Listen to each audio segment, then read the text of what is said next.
Buvo. Fofana toliau tiesiog tęsia savo užsirekomendavimą kaip paskutinių sekundžių metimų meistras. Vidos Fofana. Gal Maknaitui ten gerai Lietkabelis žaidžia gynyboje. Fofana iš 8,5 metrų 3 taškai.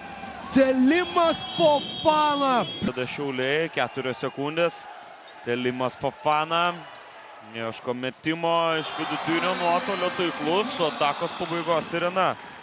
Fofana į kairę pusę. Atsitraukia jis prieš save turėdamas Marcinkevičių 5 sekundės atakai. Selimas Fofana kairiame krašte. Daug klaidinamų judesių, eina per dešinę, eina į vidurį, metą kairę ranką. +4 Šiaulių naudai. 46 sekundės. Pražanga rezervė, Ulanovas bando ją panaudoti. Bet panašu, kad pavyksta be tos pražangos apskinti žaideriui. Pasirodo, kad nepavyksta. Selimas Fofana metimų uždaro pirmąjį kėlį. Dar sykį bando padaryti tą patį ir šį kartą. Selimas Fofana, beje, užbaigęs rungtynes Šiauliuose prieš Kauno Žalgirį, 3 taškius su pirmojo kėlinuko sirena. Lygos čempionais. Finalas su Panevėžio Lietkabeliu.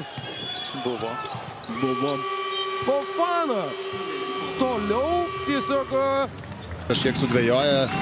Perdamas Fofanai, dabar vos kelias sekundės lieka atakai, sudėtinga metimą bus priverstas susimesti. Selimas Fofana, sudėtingas metimas, gera Karolio gynyba. Su kamuoliu vėl išsikeičia gynyboje prieš jį Majauskas. Vieną kartą Majausko gynybą įveikia, antrą kartą įveikia dar su pražanga. 2+1, 2 geri šveicaro epizodai iš eilės. Taikęs šiandien 6 tritaškius. Fofana. 4 sekundės Fofana. Žeidi Muilą, jį bando stabdyti. Fofana iki galo. Selimas Fofana, 2 taškai. Fofana prieš Marčiulionį. Dar viena pleikio užtvarą. Fofana, graži verpstė. Fofana po driblingo. Selimas Fofana. Šveicariškas durklas. 9:63, vėl grįžta intriga. Vėl Šiauliai leidžia atsigauti Nevėžiui. Selimas Fofana. Trečias jo kėlinys. Ir jis buvo Ir dabar jo rankose kamuolys, ne Cedrico Hendersono, čia irgi įdomu. Fofana randa galimybę metimų ir pataiko legionierius iš Šveicarijos. Taiklus jo tritaškis. Atšokimas su Danusevičiumi. Dabar jam teks gintis prieš Selimą Fofana. Fofana atakuoja Danusevičių, eina iki galo ir sugeba susikurti galimybę metimui 43-45.